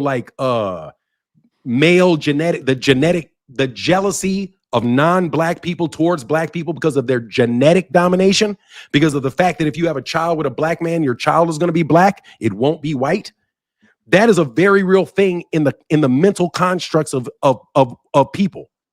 So you have to understand, they think they have to cheat you. They don't think that there's anything wrong with cheating you, because in the back of their mind, they think you're cheating them because you have some extra animal in you that they don't have. That's the deep psychological breakdown of it. And I'm telling you that because I was the fastest kid in my neighborhood. I could outrun everybody. But why could I outrun everybody? It wasn't because of my talent. It was because I was black and all you niggas can run. That's what niggas do. They run, they jump, they bite. So what do? Well, we got to put our fingers on the scale. We don't want to promote them because we know we can never beat them. Or if they get to, or we'll bring one up that is whack as fuck, try to amp him up and then beat him. But no, they really do believe, you got to understand this in the bottom of your soul, that racism is basically when you assign certain characteristics to certain races of people. Indians, or what do they say about Asians? Asians are great at math. And as a group of people, they're great to do business with. But as individuals, they're cold and they're distant, and that's why we don't like them. What's wrong with brown people? Well, they're capricious. Or what do they say about black people? Black people are capricious. Right? Which means that if you just give us something shiny, we're going to run around and chase and do anything. But what we are is incapable of our own self-rule. White people are angelic, peaceful, and meant to lead everyone else. And so when you have those racial archetypes in your mind, stereotypes in your mind, you also have to understand that that's in their mind too. And I've always said we as black people need to stop acting like we are better athletes just because we're black, because that's not true. We're better athletes because that's the only thing we could do. So everybody with any talent is trying to be an athlete first. And it's only when they're not able to succeed at that they go and do other things. Where games for other people are just things that they do as children. They're done playing football in 7th grade, 8th grade. Now they're on to their real lives. Black athletes, on the other hand, live their real lives up front, and they have to be poor and destitute for the rest of it. Exactly. So it's like, anyway, I'm sorry. I can go on all day about that. My bad. No, I love it. I was listening intently, Fanon. This is knowledge that you jabronis, you can't see the forest from the trees. When Fanon and I debunked this for the culture, quote unquote, narrative, completely debunked because it's a loaded term. And Jerron Boots Ennis is the only one that has to do it for the culture, but a Mexican or Puerto Rican, Ukrainian, all these other people, the whole host of Tio has offended everybody except Samoans. Every nationality, every creed, every race, Tio is offended. But you want to put the weight of the world on Boots and make him fight somebody, and you don't want to pay him accordingly. See, that's what you jabronis don't see. And Fanon is 100% right about being with Amazon Prime. Let me ask you, Fanon, did Boots get more clout and more praise? Were more people talking about Boots after he beat Romain Villa or after he beat Stanionis? Romain Villa. So there's the proof of what Fanon was saying. What's that dude's name that Errol Spence beat from South Africa, tall southpaw? Oh, Chris Van Heerden. Yeah. He got more pub off a fucking Chris Van Heerden fight and that Custio Clayton fight than he got off Stanionis. Exactly. And those fights did not take place on DAZN. So Fanon's 100% right. And it's exactly, he needs to get away because Turkey tried to set him up with that Virgil Ortiz fight, which went against what he and Bozy have said. He and Bozy have been refreshingly honest in a sport where you don't get much of it. Completely transparent about what their goals were. Eddie Hearns and Turkey Al-Sheikh have both done dirt on Boots, in my opinion. The reason he went over to DAZN is because the sanctioning bodies, other than the IBF and Daryl Peoples, who's the only one who abides by his rules, that's why I respect Daryl Peoples, they let Crawford retard the division by holding 3 of the 4 belts hostage. And so they couldn't make these fights with Stanionis as a secondary champion and Boots as the real champion with the IBF because there weren't real unifications. So he held up the division and Boots wasn't getting those fights. So I think their mantra was, hey, let's go over to DAZN. We can get some fights, get some money in this. If they had just waited with the PBC, those avenues would have opened up. But the problem is these sanctioning bodies let Crawford hold up the division. So Fanon's 100% right. I think that he only signed a 3-fight deal with Eddie Hearns, to my knowledge, unless he signed an extension that I haven't heard about. He needs to leave. Turkey Al-Sheikh. Go ahead, I'm listening, brother, because there's a super chat that addresses what you're saying. Go ahead. No, go ahead. I've been talking. I want to hear it. Phoenix the Assassin says, Devin on Section 8 for boxing. If you don't start showing legit proof of looking for work, he needs to be cut off. Phenomenal Show said, Matt said one hang up is Boots and the team want the call directly from big man Al Heyman. If and when Al calls, he's 100% on board. Let me make a statement about that. What they should do is get a meeting with Steven Espinoza and Al Heyman. That's what he should do. He should call Steven Espinoza and say, hey, Steven, I would really like an in-person meeting with Al Heyman. Don't do it over the phone. Don't do it over the phone. Do it because, first of all, you never know who's on the phone, bro, unless you see them. Trust me. I've gotten calls from people where I'm like, man, is this a fucking voice? Is this a fake voice or something? But I'm telling you, they're that fucking scumbaggy.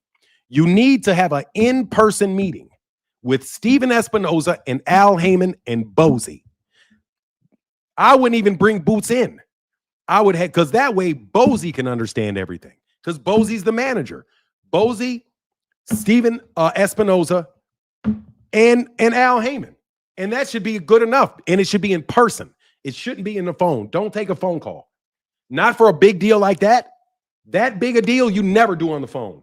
Get on a plane, reserve a restaurant, sit down at a table over some food with Al Heyman looking you in the eye and Steven Espinoza looking you in the eye so that there's no miscommunications about what was said.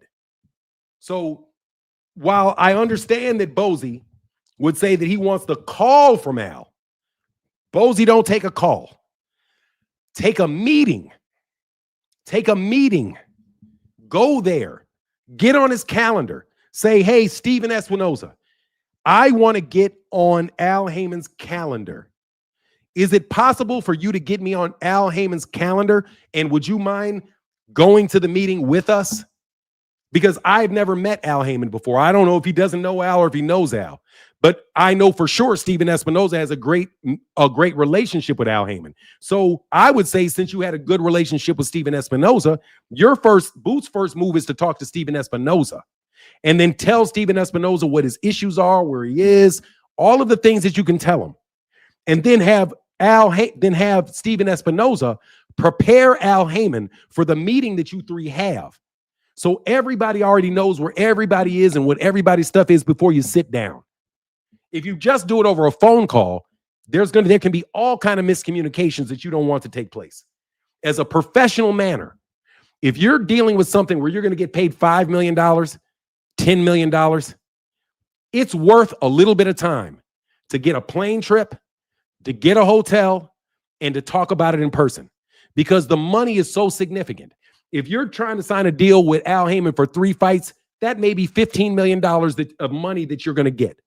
So do you think it's worth the $15 million that you're going to get on a plane and go to where Al Heyman is and sit in Al Heyman's office and wait for him to come in to see you? Absolutely not. And it's respectful, and it's going to make Al Heyman know that you're serious because you got on a plane and you went to him. And it also shows a lot of respect because you didn't go right to him. Also, you have to be very careful, Bozy, because if you refuse to talk to Steven Espinoza or to trust Steven Espinoza, then you may have, when you start doing the fights and all the coordinations of the fights, you may run into issues with Steven Espinoza. So I would say, don't skip Steven Espinoza. Don't do it. Make sure you follow the chain of command. Go to the guy that is producing the fights, which is Steven Espinoza. And then tell Steven that you want to at least meet with Al Heyman, but that you trust Steven Espinoza and his relationship with Al Heyman, that they will treat you fairly. That makes everybody at peace going into it. And then you can get a deal done. But if you have deals where you got all kind of shit going on the internet and I met him here and we're going to meet next, don't do any of that shit. You do any of that shit, it's going to affect your money. I'm telling you, it'll affect your money. And that's facts. Fernand is giving you facts because, and I keep on hearing that the PBC trying to put up this, they're trying to portray the PBC as obstructionist, Fernand. If the PBC were really obstructionist and they didn't want to play ball, would Tom Brown, Al Heyman, and Stanionis play ball with Jerome Boots Ennis, Fernand? No.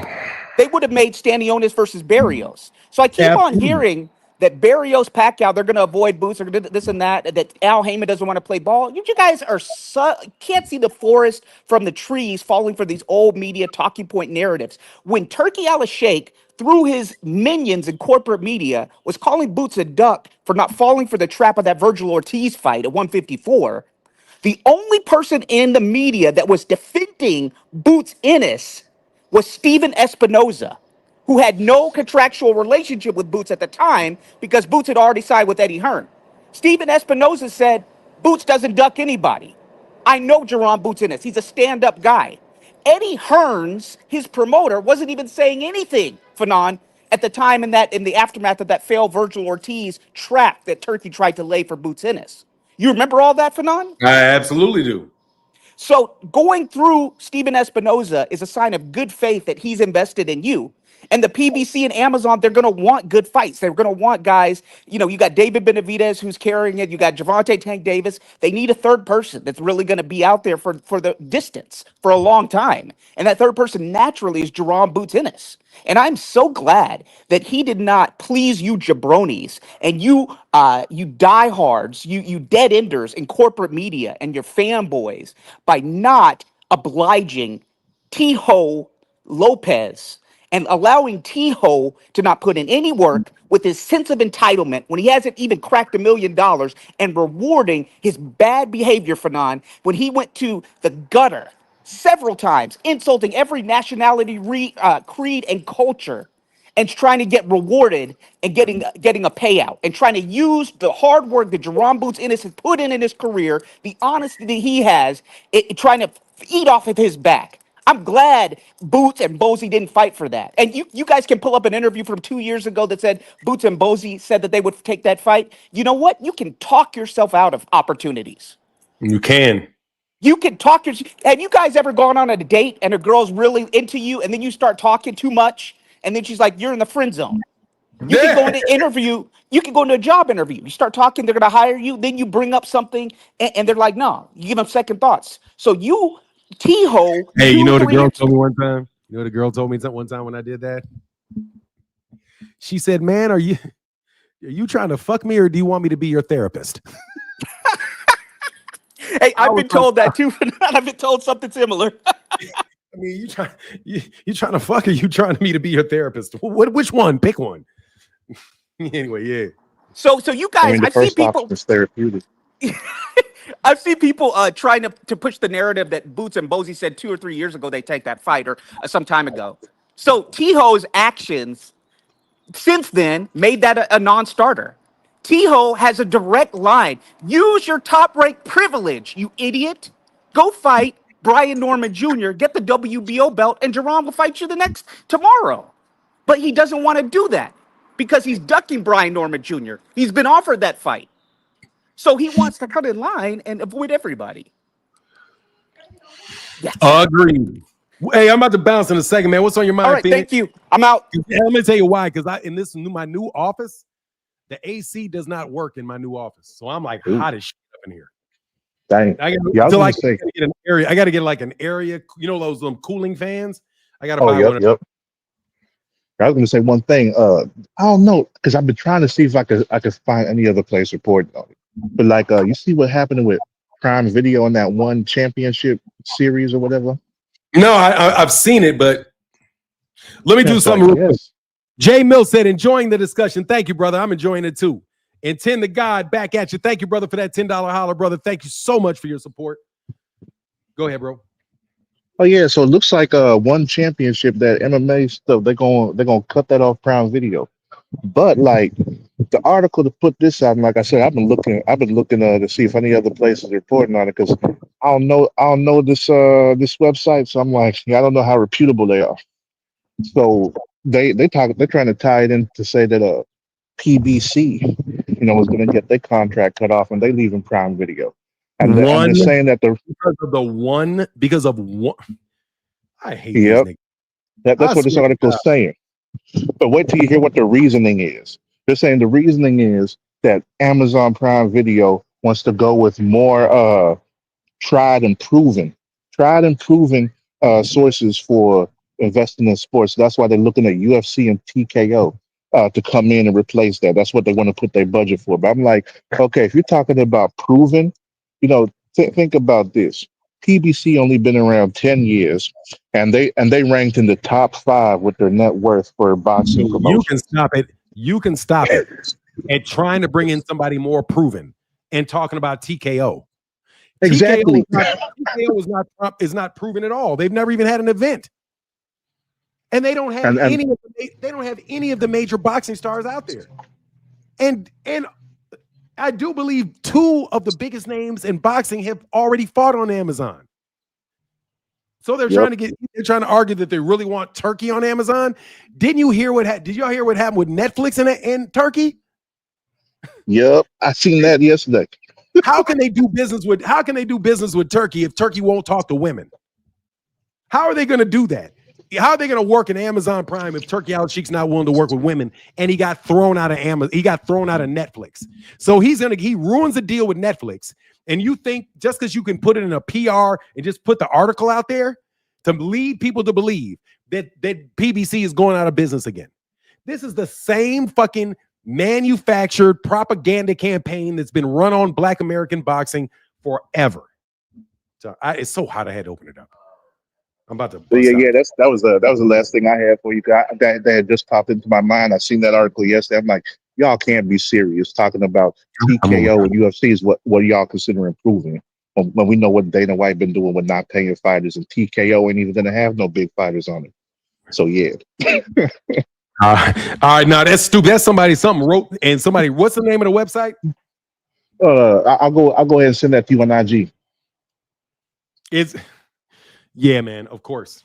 All right, man. I'll get back with you, bro. Thanks. All right, man. Take it easy. Peace. All right, before I leave, I want to tell you exactly how happy I am that Ness from the Boxing Voice said that nobody wants to talk about anything but Gervonta Davis. Do you know how significant that is? Why do you always want to talk about somebody that don't ever fight nobody, don't ever do nothing? Ness, why do you hate Gervonta like that? Bro, you niggas is wild with your shit, bro. And I usually don't even touch you niggas. I leave you niggas alone. Boy, you over the top with your shit. Anyway, I'm out. Much love to. Oh, I'm sorry. I got 2 more cash apps I have to read before I leave. Marcus Bridges says someone needs to just smack the hell out of T.O. Agreed. And wait till you go outside. Marcus Bridges said I'd smack the fire out of T.O. if I'm your lawyer. Hey man, somebody need to snap T.O. Anyway, man, I'm up out of here. Much love to everybody in the chat, everybody in the super chat. Deuces. Hey, Ange.